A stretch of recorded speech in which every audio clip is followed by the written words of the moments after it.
Now, they proved it all last night by sitting on their hands last night and pouting like children while President Trump was highlighting America's successes at the State of the Union address. And the out-of-touch liberal media hysterical over President Trump's speech that you, the American people, overwhelmingly approved of. We're going to show you the many unhinged examples. Also breaking right now, we have sources are telling us that the release of the highly classified memo showing massive FISA abuses against the Trump campaign could happen as early tomorrow, perhaps as late as Monday. Plus, some top-ranking FBI, DOJ officials are absolutely terrified at this hour about what that memo will expose, and they should be. We'll explain, and that and much more in tonight's Breaking News Opening Monologue. All right, the president delivered a soaring first State of the Union address. Almost 50 million Americans watched last night. And by the way, by far, more people watched the Fox News channel. We really want to say thank you so much for trusting us. We want to earn that trust every day. Now, the speech highlighted the president's many accomplishments, and he touted how he is now enacting Reagan-style conservative principles, and they're working. Now, of course, the vast majority of Democrats, led by negative Nancy Pelosi, they hated every single second of it, and it was obvious.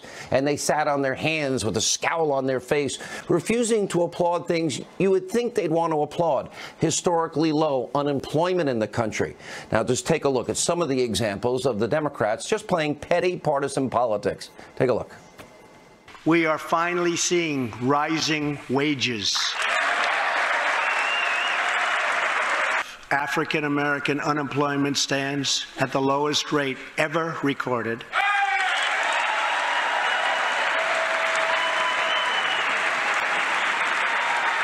Hispanic American unemployment has also reached the lowest levels in history.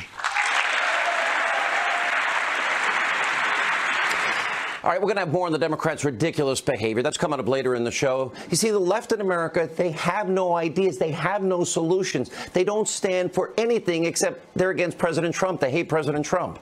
Now, Congressman Luis Gutierrez even walked out of the speech during chants of USA, USA, and his excuse? Oh, he had to get ready for an interview.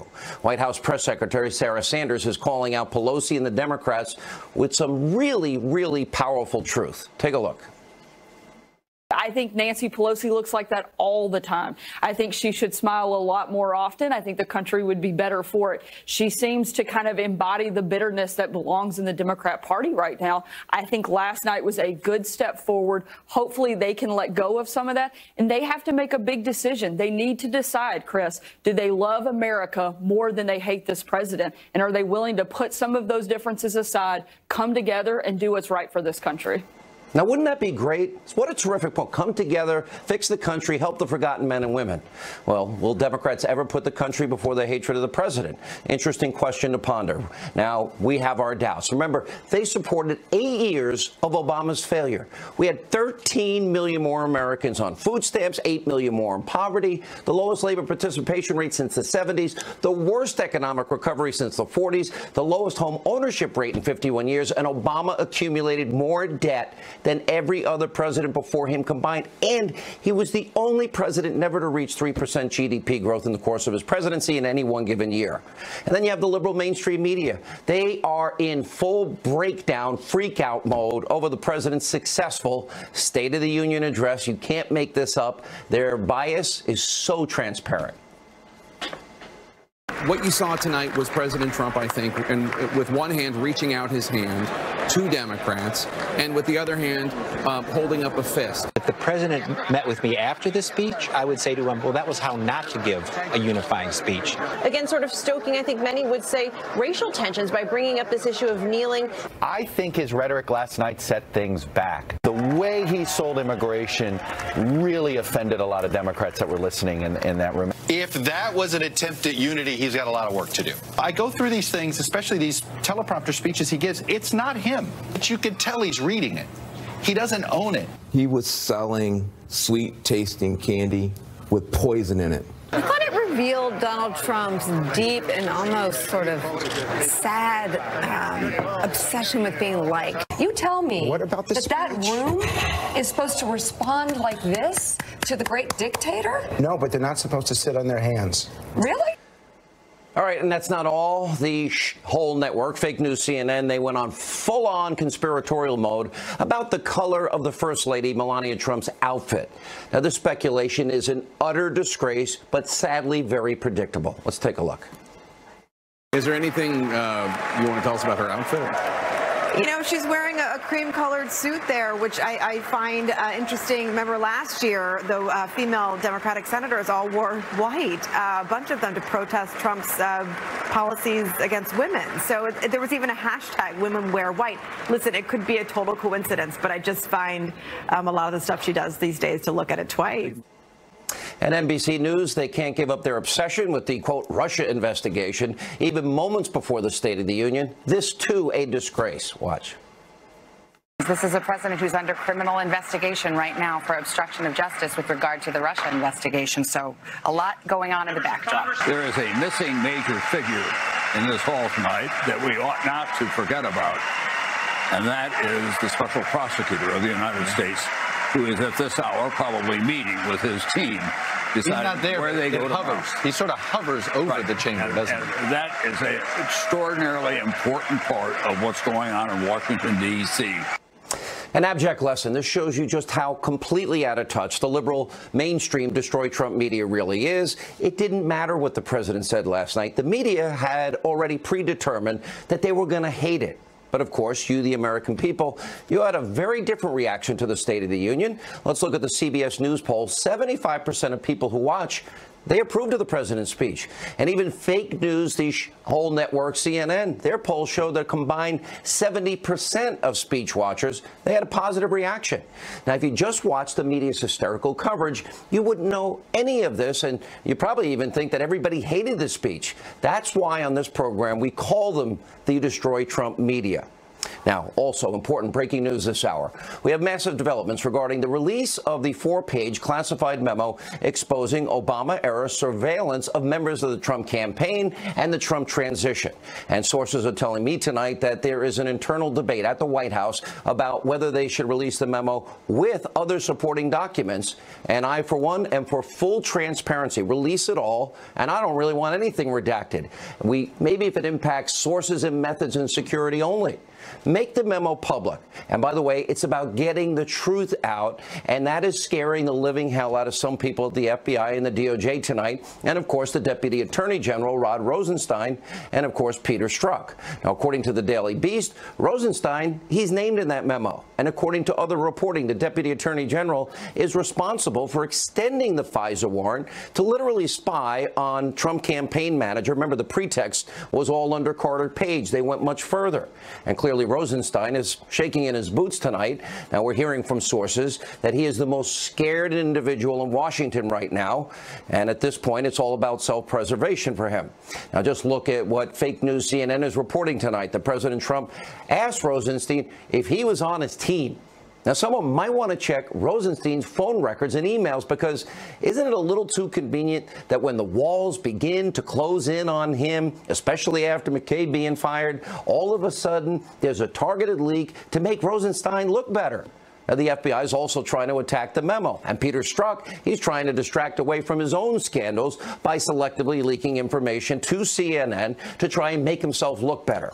Now, Sarah Carter, who will join us in a little bit, is reporting tonight that the U.S. intelligence agencies are joining the effort to block the memo from being released. They don't want us to see it. They don't want you to see it. You have liberal Senator Cory Booker is saying releasing the memo would be, quote, treasonous. And in a statement earlier, the FBI wrote in part, quote, with regard to the House Intelligence Committee's memorandum, the FBI was provided a limited opportunity to review this memo the day before the committee voted to release it. As expressed during our initial interview, we have grave concerns about material omissions of fact that fundamentally impact the memo's accuracy. So today, the FBI, they're trying to take shots at the memo. But yesterday, our own Catherine Herridge reported this. 2 senior FBI officials that reviewed the memo, quote, could not point to any factual inaccuracies.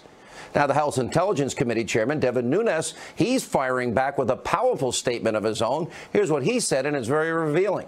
Having stonewalled Congress's demands for information for nearly a year, it's no surprise to see the FBI and DOJ issue spurious objections to allowing the American people to see information related to surveillance abuses at these agencies. The FBI is intimately familiar with material omissions with respect to their presentations to both Congress and the courts, and they are welcome to make public, to the greatest extent possible, all the information they have on these abuses. Regardless, it's clear that top officials used unverified information in a court document to fuel a counterintelligence investigation during an American political campaign. Once this truth gets out, well, we can begin taking steps to ensure our intelligence agencies and courts are never misused like this again. Now, it makes perfect sense. The FBI would try to tear down or delegitimize that memo because the memo clearly, according to Devin Nunes, exposes top-ranking officials at the Bureau using an unverified Clinton bought and paid for dossier, as we have been telling you, as in part the justification to spy on an opposition campaign during an election and a president-elect and his team.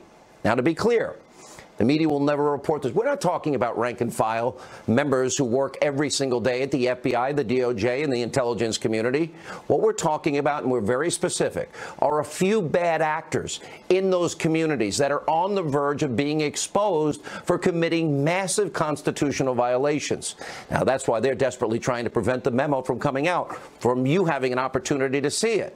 And you may remember back in January, after almost a year of stonewalling, Devin Nunes and the House Intel Committee, well, we know that Rod Rosenstein and FBI Director Christopher Wray, they went crawling into Speaker Paul Ryan's office, begging at the last hour after a year, don't give the House Intelligence Committee access to the Russia investigation-related documents. Nunes had to threaten to hold them in contempt before they would comply. And thankfully, to Speaker Ryan's credit, he held his ground in that meeting. Now, if they did nothing wrong, if they didn't do anything wrong, then why fight so hard to prevent Congress from seeing the documents? Release the memo, release the underlying documents with it, the documentation of it all. And if they did nothing wrong, well, then they were why are they trying to stop the memo from coming out? What don't top FBI and DOJ officials want you, the American people, to know? This is an important question. We're heading towards a showdown. The author of the best-selling book, Vengeance, former Speaker of the House, Fox News contributor Newt Gingrich is with us. They didn't want the information released in the beginning, and this is pretty powerful, this letter of Devin Nunes, the House Intelligence Committee chair. He's basically confirming what I suspect for a long time, that the Hillary Clinton bought and paid for dossier was used in part during an election season to get a FISA warrant to spy on an opposition party and then an incoming president. None of it was verified. If that happened, and we find out that happens, what would that mean to you? Well, I mean, you have two things right here that are, I think, fascinating. The first is, it turns out there may have been collusion to undermine the American presidential election by a government bureaucracy. It just turns out that the bureaucracy wasn't Russian, it was American, and that it was the Department of Justice senior leadership and the FBI senior leadership. Now that, at one level, is a really frightening insight about the future and about the danger of a powerful police force deciding for the rest of us which politicians they're going to go after. The second thing that hit me, though, as you were talking, is there's this new movie out which glorifies the Washington Post, the printing of government documents, the courage of the Post leadership. You go back and take the whole period of the Pentagon Papers, the attitude of the New York Times, the Washington Post. Isn't it interesting that none of these papers are coming in and making the same demands? Of course we should publish this. Of course the American people should see it. Where's the lawsuit? Of course there's a right to know. Maybe it'll be Hannity and company that has to file the lawsuit to get some of this information. The really dangerous thing here, and I'm making a very strong distinction because I have such great respect for the FBI and the DOJ and intelligence, but the powerful tools of intelligence we now have to get ISIS and Al-Qaeda and enemies of this country, if we turn it and politicize it and spy on opposition party candidates and use that information to destroy people, we've lost the country, Mr. Speaker. That's how serious that is to me. Well, look, there's a whole pattern going back at least to the 1970s of people on the left who were genuinely worried that an intelligent state during the Cold War would acquire so much power that it could actually subvert the whole process. It's sad that almost none of those people are now speaking out about the current problem, because the people at the top, and I agree with you entirely, this is all a thin layer of largely politically appointed type people.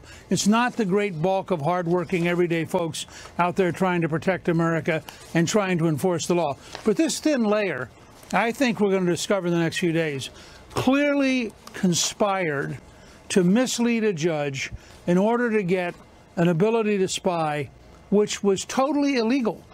And I think that's part of why you saw McCabe leave. I think you're going to see some more people leave. I'm really shocked that Strzok is still there. I mean, after all the stuff we learned about him, I don't know why he's not gone already. And I think you're going to see more people have to leave. And then you're going to see whether or not, in fact, they get involved in a serious criminal investigation, because a lot of what they were doing wasn't just unwise. It was illegal, and they were really threatening the freedom and the rights of the American people. But you know, what's amazing about this is this dossier. Fusion GPS said in testimony, I think it was before the Senate committee, they never verified it. Hillary Clinton never verified it. Then before the House Intel Committee, Fusion GPS is suggesting they tried to shop the salacious, stories of hookers and Ritz-Carlton and Trump and urinating in bed. They were shopping it and coordinating with the Clinton campaign. Now, Hillary Clinton clearly fixed a primary. She tried to use the dossier to lie to the American people in a general. That dossier was used to get a warrant against an opposition candidate. And we've had a year of Trump-Russia collusion and no evidence. And the media in this country has ignored, I would argue, the biggest story in their lifetime. This is bigger than Watergate. That's like Watergate's like stealing a Snickers bar from a candy store or a drugstore in comparison. Is this hyperbole or am I accurate? Well, I mean, I'm not sure I'm quite into the Snickers bar versus, say, stealing an entire automobile, but I know where you're going with this. I think it's remember, the elite media is part of the deep state. The elite media group has survived by being in collusion with the senior bureaucracy, the city of Washington, the senior reporters, the senior bureaucrats, the senior lobbyists. They all hang out together. They all talk to each other. They all compare notes. But you're exactly right about the scale of this. And this is what people, when they get to read this, what the American people need to understand is that the Obama administration, in a series of steps that clearly violated the law, tried to both protect Hillary Clinton and tried to destroy Donald Trump. And both actions were illegal. And we're now in a situation, I believe, where you're going to see a requirement in the near future for an independent counsel literally to clean out the senior FBI and the senior Justice Department, and to go after people who've left office who were part of the Obama team that was so clearly violating the law. What do you make of this massive disconnect? The president has a State of the Union address. We have great news. We've got 2.4 million new jobs. We've got 2 million fewer people that are on food stamps. The president gives all this great economic success. People are now building factories and manufacturing centers, and taxes are down. Americans are getting a lot more money starting February 1st in their pocket. He's trying to keep the country secure. You get one reaction from the news media, and you get another reaction, even with the CBS poll and the CNN poll, that shows something very different. What do you say about that disconnect? Well, I keep telling you, the elite media in the United States is not neutral. They're not referees. They're the offensive wing of the other team. And the elite media, and you saw some of this in the clips you had, some of which are frankly outrageously anti-Trump in a way that's almost bizarre. These are folks who are so deeply hostile to what Donald Trump is trying to accomplish that they are fully as much a part of the opposition as is Nancy Pelosi or Chuck Schumer. And that's part of why you're getting this unbelievably biased coverage. I must say, when I watched last night, and I saw the president say, we have the lowest black unemployment in history, And nobody in the Black Caucus could applaud. I thought to myself, I mean, who are they loyal to? If they're not happy that their constituents have a job, if they're not happy. The foundational information by which it was written, it's going to come on the heels of it, and it's going to be like a slow drip. There are those that are saying, release it all. Would that be a good idea?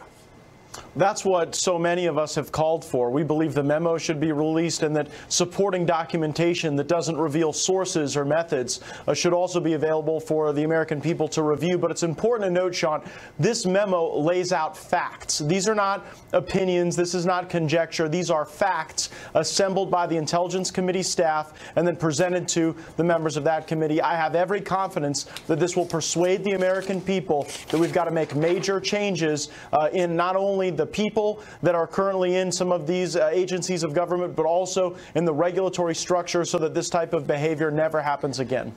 But if it's a document that fueled an intelligence investigation during a political campaign that's unverified, isn't that basically saying in Devin Nunes' statement that the dossier bought and paid for by Hillary was actually used to get a FISA warrant in an election year against an opposition party candidate?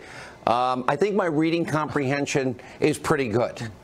Well, Sean, as you know, to answer that question with particularity would violate the terms of our non-disclosure agreement. I can say that I believe that many of the issues that have been discussed in the public square. You can confirm I have good reading comprehension skills. Can you confirm that? Undoubtedly. You demonstrate them each and every night on television. All right, Sarah Carter. What we see tonight, to me, is so transparent and obvious. Rod Rosenstein wants to look better. He's scared to death. And Peter Strzok wants to look better. Why he's even still working at the FBI is a mystery to me. But you have sources tonight, and you're breaking some new information. That's right. I mean, it appears that there's a concerted effort on the part of the FBI, members of the intelligence community, and the Department of Justice to try to force the president to delay the release of the memo. And they're doing this in an effort to buy time, according to sources that I've spoken with, so that they can leak information to try to find a way to either discredit the memo or placate those members of the DOJ that don't want to see this released. Sean, they are terrified about the American people finding out what's in this memo because it does expose members of the DOJ, members of the FBI, and others violating. And it names names, and it actually shows extensive FISA abuse. This needs to be made public. The American people have a right to see this, and the intelligence people I've spoken with and U.S. officials who are familiar with this memo say this memo in no way violates the intelligence community's standards as far as disclosing anything that would be related to national security. Let me go to Greg Jarrett. Greg, I think you have equally... Let me interrupt right there, Sean. If people are trying to convince the president not to release this memo, they're not going to be successful. He said on the floor last night when Congressman Jeff Duncan was pressing him that he was going to release it, and he said, imagine what would happen if we didn't. So he knows the American people are demanding it. Greg Jarrett, I'm reading Devin Nunes' memo back in response to the FBI. Rod Rosenstein, remember, just within hours, they were looking for these documents for a year. And just hours before the deadline, it was Rosenstein going, begging, pleading with Paul Ryan. Don't release it. The same thing is going on today about the memo here. I assume you have the same reading comprehension skills that I do. Right. And what I'm reading is that the dossier was used, at least in part, to get a FISA warrant to spy on an opposition party candidate in an election year. And that dossier was full of Russian lies paid for by Hillary. And that would be a crime called deprivation of rights under color of law, punishable by 10 years. You can't use a false document to spy on somebody. Or unverified, but it is false. And if they alter the 302 forms, the witness forms, well, that's obstruction of justice. Look, Rosenstein and the FBI must think everybody in America is really stupid. That they're compounding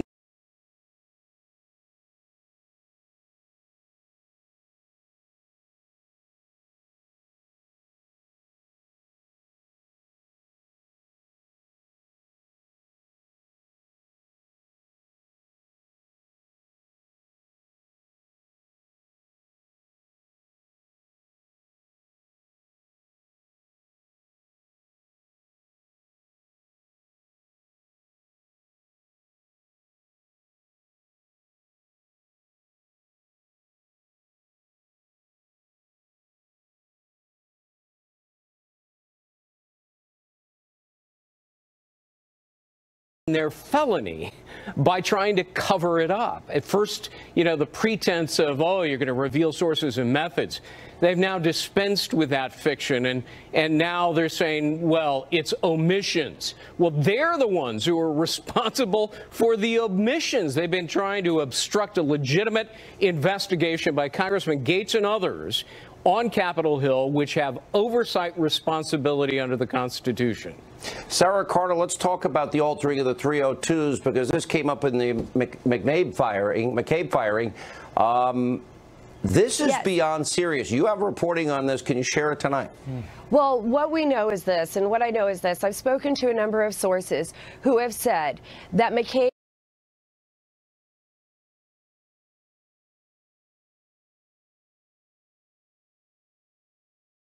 He praised the nation and called for bipartisanship to pass an American agenda that works for us, works for you. Let's take a look. Let's begin tonight by recognizing that the state of our union is strong because our people are strong. This, in fact, is our new American moment. There has never been a better time to start living the American dream. So to every citizen watching at home tonight, no matter where you've been or where you've come from, this is your time. If you work hard, if you believe in yourself, if you believe in America, then you can dream anything. You can be anything. And together, we can achieve absolutely anything. Here tonight is Preston Sharp, a 12-year-old boy from Redding, California, who noticed that veterans' graves were not marked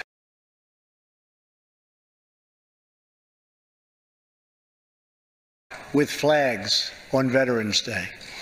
He decided all by himself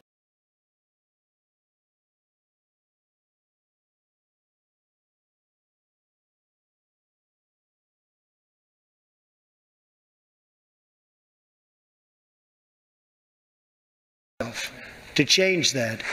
Preston's reverence for those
between the message and messaging. This guy gets it. Think about the way he talks in contrast to focus group tested Republicans. When he talks about Americans, he calls them dreamers. Taxes, it's your money. Obamacare, it's a disaster. You know, the border, build the wall. Contrast that with old Republicans It goes and to Democrats. the core of who they are. And that their ideologies failed. All right, Dr. Cork, I want to go back to the FISA memo, and there is talk now of releasing the corresponding documents with it. Some are saying, but that might include some redactions. For example, sources, methods, secrets. You know, so there might be a need for it, but I think I'm generally in favor of full transparency. Your thoughts? Sean, Devin and his team have done incredible work for months and months and months. They have been scrupulous. I know who these people are. Most important thing now, forget about the other material. The memo must be released unredacted, ideally tomorrow. No changes, no amendments. This is a congressional document the people of America need to know. Then the rest can come later. But the memo has to be untouched and released. And back to Dan's point. One very important thing. What we saw last night is a clear example. The Democrats love power. The speech last night was about loving America, like the president does, and it was illustrated for everybody to see. All right, we're going to have to run. We're a little short on time. Thank you both for being with us. All right, we're going to show you the lowlights, how disgraceful the left's behavior was last night. You won't see this elsewhere in the media, I can tell you that. That's straight ahead. Petty politics at every turn. But watch how the Congressional Black Caucus literally reacted to President Trump saying that African-American unemployment is at an all-time low. Take a look. African-American unemployment stands at the lowest rate ever recorded.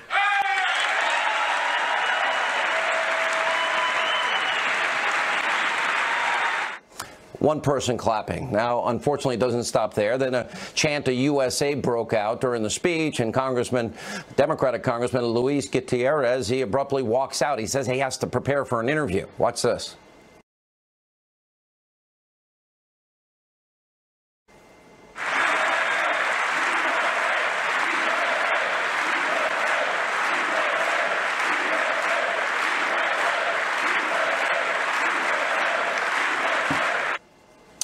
Well, I don't want to recognize the one Democrat, Senator Joe Manchin, who's criticizing his Democratic colleagues who didn't stand for the president at all. But Joe Manchin did vote against repeal and replace, did vote against tax cuts for the people of West Virginia. But anyway, take a listen to this.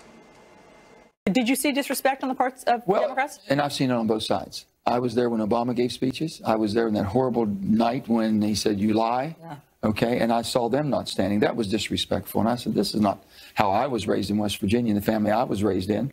And then I saw last night the disrespect. You know, you respect the office. But what if they disagree with what he said? You can disagree. I can stand up and still disagree and respect, but I want to move forward. Joining us now, nationally syndicated radio talk show host. He's with the Salem Radio Network, Larry Elder, Fox News correspondent at large, Geraldo Rivera. Geraldo, for the first time in the 8 years, we're seeing a groundswell, a shift. The economy's coming roaring back. Jobs are coming back. Manufacturing's coming back. 2.4 million more people working, 2 million fewer people on food stamps. If you can't clap for the American people on that, why are you even there if you're supposed to be a public servant? I think, Sean, that Senator Manchin is right. I mean, we have had this kind of rudeness and disrespect for many years, certainly in the Obama administration. I think that the Congressional Black Caucus last night, though, notched it up one. I think that they were so absolutely profoundly disrespectful that I found it disheartening. I mean, there are times, even in the worst of the McConnell-Obama feuding, there are times, though, where you stand, I stand, you sit, I stand, you sit. But there are those issues in the middle, like the historically low minority unemployment, like the 12-year-old kid putting the flags on the graves, like the call for $1.5 trillion in infrastructure, where all Congress should stand together. We only get one one president at a time. And this night, this State of the Union, and then the monstrously high ratings that Fox News got is an indication that the American people want to give this president a chance. He had a rocky start, but he's cruising now, and they want to give him a chance. And that kind of disrespect, I agree with Sebastian Gorka, didn't earn the Democrats a single vote. Larry.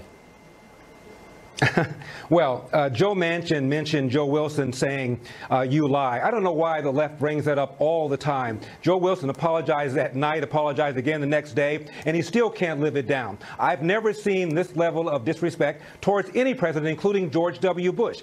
In the 8 years of the Obama administration, I don't recall anybody walking out like that. And if they had, I dare say the next day the headlines would have been, this guy is a racist. The thin reasons that Donald Trump has been prosecuted or persecuted for collusion so far is a joke. If the same evidence were applied to the Obama administration for the first 10 months, that some staffer had a meeting with a Russian person who might have had dirt on my opponent, and therefore I'm now under investigation for collusion, a word that people couldn't even define, the country would be on fire.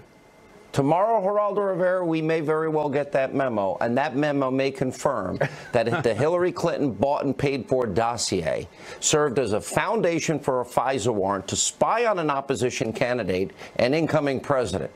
If that turns out to be it, what does that mean to you as a constitutional lawyer? It shakes me to my core. It is very unsettling if indeed this partisan document was the basis for the FISA warrant. Then shame on whoever manipulated this process.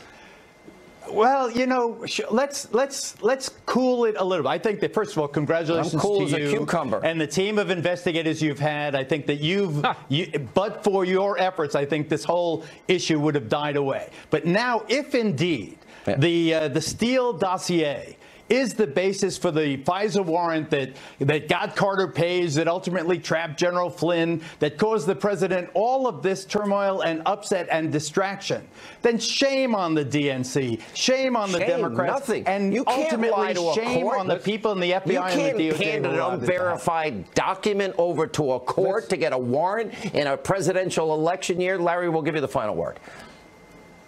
Sean, let's say this. You have the Black Lives Matter people and their supporters all talking about institutional racism and how widespread police misconduct is, including illegal profiling. But somehow the DOJ and the FBI are beyond reproach. That doesn't make any sense. Let's look at it and find out where this goes. Right, we gotta roll. And as I said before, no matter what happens, Donald Trump is going to be in office for 7 more years. They better get used to it. When we come back, and thank you both, an incredible video of the day. All right, time for our video of the day. Massachusetts Congressman and the grandson of Robert Kennedy delivered the Democratic rebuttal to the State of the Union last night, and to the amusement of many on Twitter, social media, his lips were kind of shining in the spotlight. It looked weird. Here's what Kennedy had to say about the ongoing mystery earlier today. Twitter had a field day with your shiny lips. So did you bring your chapstick this morning? I oddly enough, decided to go a little bit light on the chapstick this morning. More on the coffee, light on the chapstick, which is probably a wise choice. All right, mystery solved. Giving the rebuttal is always hard, but at least we didn't have to listen to Nancy or Chucky or any of those socialists like Bernie Sanders. All right, time for the kind of become here lately awfully annoying, grandstanding punk. You need to tighten up, son. I want to tell you you're doing a good job, and Hannity stands for honest, authentic news, no idiotic, treasonous yuck. Thank you very much for exposing all this corruption on the Democratic Party. Good luck. Wearing blue jeans to work with boots and whatever you talk. What do you do? I mean, what is your job title? To me, you should be riding along the backside of a dump truck picking up trash the rest of your life. That's what you are to me, is trash. Trash. Jump in that trash bin with them. I'm a talk show host. I'm an opinion journalist. I'm an advocacy journalist. Sound off. 877-225-8587. Unfortunately, that's all the time we have left this evening. But let not your heart be troubled. Tomorrow may be memo day. Laura Ingraham is standing by in our nation's capital, the sewer. I couldn't get out of there soon enough. Okay, well, Hannity, by the way, I want to take issue with that last caller who accused you of like this horrible thing of being a trash man. What's wrong with being a trash man? You find Southerners who are elitist in your callers. I don't understand that. That's just nasty. I worked at a restaurant once. I used to have to take the trash, fill up the van, and dump it in the dump. You want to hear about that story? He painted